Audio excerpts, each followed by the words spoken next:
Hi friends, ഇന്നലെ Sunday ആയതുകൊണ്ട് മക്കൾ വീട്ടിലുണ്ടല്ലോ. അപ്പം ബ്രേക്ക്ഫാസ്റ്റിന് അവർക്കിഷ്ടപ്പെട്ട പനീർ കറി ഉണ്ടാക്കി കൊടുക്കാമെന്ന് വിചാരിച്ചു. പനീർ കറിയാണെങ്കിൽ ദോശയോ അപ്പമോ ചപ്പാത്തിയോ എന്തിൻ്റെ കൂടെ ആണെങ്കിലും അവന്മാർ കഴിച്ചോളും. ഞാൻ കറി വയ്ക്കുന്നതിൻ്റെ കൂടെ അപ്പവും കൂടെ ചുട്ട് വയ്ക്കുന്നുണ്ട് കേട്ടോ. അല്ലെങ്കിൽ ടി വി കണ്ടുകൊണ്ടിരിക്കുമ്പോൾ എന്തിനു വിളിച്ചാലും മൈൻഡ് ചെയ്യാറില്ല. അപ്പോൾ ഉമ്മച്ചി ഇത്തിരി പനീർ കറി വയ്ക്കുന്ന ഇത്തിരി വീഡിയോ എടുത്ത് തരുമോ ചോദിച്ചപ്പോഴത്തേക്കും ഓടി വന്നു. അതിനെന്താ എടുത്ത് തരാമല്ലോ, ഞങ്ങൾക്ക് പനീർ കറിയും കിട്ടും ഉമ്മച്ചിക്ക് വീഡിയോയും കിട്ടും. അങ്ങനെ അവന്മാരെടുത്ത് തന്ന വീഡിയോ ആണ് കേട്ടോ ഇത്. കുട്ടികൾക്കൊക്കെ നല്ല ഇഷ്ടപ്പെടും കേട്ടോ ഈ കറി.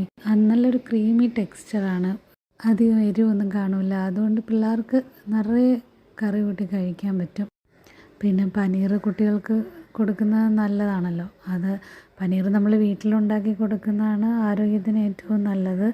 പിന്നെ ടൈമില്ലാത്തത് കൊണ്ട് ഞാൻ പോത്തീസിൽ നിന്ന് വാങ്ങിച്ച് പാക്കറ്റ് ഒരുപാട് വാങ്ങിച്ച് വെക്കില്ല, ഫ്രഷായിട്ട് വാങ്ങിച്ച് 1-2 ദിവസത്തിനുള്ളിൽ അപ്പം തന്നെ വെച്ച് കൊടുക്കാറാണ് പതിവ്. ലാസ്റ്റ് വീക്ക് അവന്മാർക്ക് ലഞ്ചൊന്നും കൊടുത്തു വിടണ്ടായിരുന്നു. ടേം 1 എക്സാം നടക്കുന്നതുകൊണ്ട് ഉച്ചയാകുമ്പോഴത്തേക്കും 2 പേരും ഇങ്ങ് വരും. ഒരാൾക്ക് തേഴ്സ്ഡേ എക്സാം കഴിഞ്ഞു, ഫ്രൈഡേ അടുത്താൾക്ക് കഴിയുമെന്ന് വിചാരിച്ചപ്പോൾ ഫ്രൈഡേ രാവിലെ നല്ല മഴ. 6 മണി തൊട്ട് മെസ്സേജ് വല്ലതും വന്നിട്ടുണ്ടോ എന്ന് നോക്കി, ഒന്നും കണ്ടില്ല. പിന്നെ ഞാൻ അവനെ എണീപ്പിച്ച് റെഡിയാക്കി കഴിഞ്ഞപ്പോഴത്തേക്കും മെസ്സേജ് വന്നു അവധിയാണെന്ന്. അങ്ങനെ അവൻ്റെ എക്സാം പിന്നെയും 2-3 ദിവസം നീണ്ടു. അങ്ങനെ ഇളയവനിരുന്ന് നല്ല ചില്ല് ചെയ്തു 3 ദിവസം. പക്ഷെ മൂത്ത ആൾക്ക് പഠിക്കേണ്ടി വന്നു. അവന് ഹിന്ദി ആയിരുന്നു. ഹിന്ദി അവന് ഇത്തിരി ടഫാണ്, അതുകൊണ്ട് നല്ലോണം പഠിക്കാൻ പറ്റിയില്ലായിരുന്നു. അപ്പം 3 ദിവസം കിട്ടിയപ്പോഴത്തേക്കും അവന് നല്ലോണം പഠിക്കാൻ സമയം കിട്ടി. ഇന്ന് മൺഡേ ആണ് ഞാൻ ഈ വീഡിയോ അപ്ലോഡ് ചെയ്യുന്നത്. ഇപ്പോൾ അവൻ്റെ എക്സാമും കഴിഞ്ഞു. അങ്ങനെ 2 പേരും നല്ല ഹാപ്പിയാണ്.